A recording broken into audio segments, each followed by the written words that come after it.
వేగంగా మచిలీపట్నం పోర్టు పనులు జరుగుతున్నాయన్నారు మంత్రి జనార్దన్ రెడ్డి. మచిలీపట్నం వాసుల చిరకాల వాంఛ పోర్టు నిర్మాణం అని, దానిని సకాలంలో పూర్తి చేసి మచిలీపట్నం వాసులకు అంకితం చేస్తామని మంత్రి బీసీ జనార్దన్ రెడ్డి స్పష్టం చేశారు. APSRTC chairman Konakalla Narayana, maritime board chairman Damacharla సత్యతో కలిసి మంత్రులు బీసీ జనార్దన్ రెడ్డి, కొల్లు రవీంద్ర సోమవారం పోర్టును పరిశీలించారు. పోర్టు నిర్మాణ పనుల పురోగతిపై అధికారులను అడిగి వివరాలు తెలుసుకున్నారు. ఈ సందర్భంగా మంత్రి జనార్దన్ రెడ్డి మాట్లాడుతూ, గతంలో మచిలీపట్నం పోర్టు పనులు చాలా నెమ్మదిగా జరిగాయని, కూటమి ప్రభుత్వం వచ్చాక పోర్టు నిర్మాణ పనులు వేగంగా జరుగుతున్నాయన్నారు. పోర్టు నిర్మాణానికి ఏ విధమైన అడ్డంకులకు ఆస్కారం లేకుండా అన్ని అనుమతులు వచ్చాయన్నారు. ఇప్పటి వరకు పోర్టు నిర్మాణ పనులు 30% పూర్తయ్యాయి. నాడు తెలుగుదేశం పార్టీ చేసిన కృషితోనే నేడు ఈ పోర్టు ముందుకు సాగుతోంది. సకాలంలో పోర్టు నిర్మాణం పూర్తి చేయాలని కాంట్రాక్టర్లను ఆదేశించాం. ప్రతి నెల ముఖ్యమంత్రి చంద్రబాబు నాయుడు ఆధ్వర్యంలో పోర్టు పురోగతిపై సమీక్ష నిర్వహిస్తున్నాం. రాష్ట్రంలోని పోర్టులకు మచిలీపట్నం పోర్టు కేంద్ర బిందువుగా ఉంది.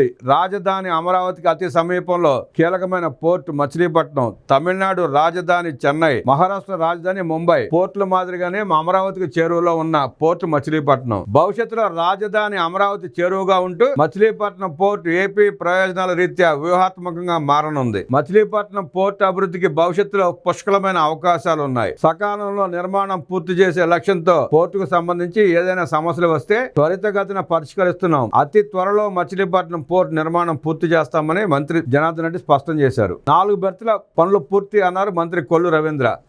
మంత్రి కొల్లు రవీంద్ర మాట్లాడుతూ, పోర్టు నిర్మాణ స్థితిగతులను ప్రజలకు తెలియజేయడంతో పాటుగా పనులు వేగవంతం చేయడం కోసం నిత్యం పరిశీలించాల్సిన అవసరం ఉందన్నారు.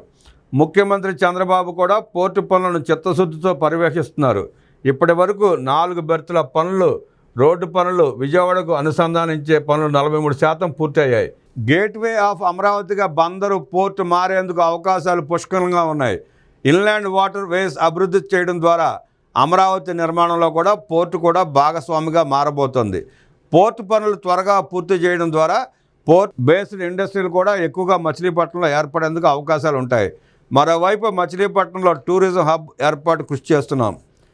సర్క్యూట్ టూరిజం అభివృద్ధి చేసి ఉద్యోగ ఉపాధి అవకాశాలు పెంచేందుకు ప్రణాళికలు రచిస్తున్నామని మంత్రి కొల్లు రవీంద్ర తెలిపారు. వచ్చే మార్చికి మచిలీపట్నం ఫిషింగ్ హార్బర్ పూర్తి చేయాలనే లక్ష్యంతో కాలపరిమితి పొడిగించామని మంత్రి బీసీ జనార్దన్ రెడ్డి తెలిపారు. మచిలీపట్నం ఫిషింగ్ హార్బర్ పనులను మంత్రులు బీసీ జనార్దన్ రెడ్డి, వంగలపూడి అనిత, కొల్లు రవీంద్ర, వాసంశెట్టి సుభాష్ పరిశీలించారు. ఈ కార్యక్రమంలో మంత్రులతో పాటు కృష్ణా జిల్లా collector DK Balaji, APSRTC chairman Konakalla Narayana, maritime board chairman Damacharla Satya, maritime board CEO Praveen Aditya పాల్గొన్నారు. ఈ సందర్భంగా మంత్రి జనార్దన్ రెడ్డి మాట్లాడుతూ, గత ప్రభుత్వంలో ఫిషింగ్ హార్బర్ పనులు నిలిచిపోయాయన్నారు.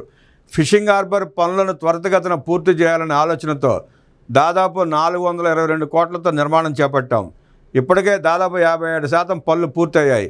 కానీ కీలకమైన పనుల్లో జాప్యం జరిగింది. 2026 మార్చి నాటికి ఫిషింగ్ హార్బర్ను పూర్తి చేయాలనే లక్ష్యంతో రెండవసారి కాల పరిమితిని పొడిగించాం. దాదాపు 3500 కోట్లతో రాష్ట్రంలో 9 ఫిషింగ్ హార్బర్లు పూర్తి చేస్తున్నాం. ఫిషింగ్ హార్బర్ పూర్తయిన తర్వాత మచిలీపట్నం ప్రాంతాన్ని టూరిజం హబ్గా తీర్చిదిద్దేందుకు మంత్రి కొల్లు రవీంద్ర కృషి చేస్తున్నారు. కూటమి ప్రభుత్వం అధికారం చేపట్టిన తర్వాతే ఫిషింగ్ హార్బర్ పనులు వేగంగా ముందుకు కదులుతున్నాయి. పోర్టులు, ఫిషింగ్ హార్బర్ల పురోగతిపై ప్రతి నెలా సమీక్షిస్తున్నాం.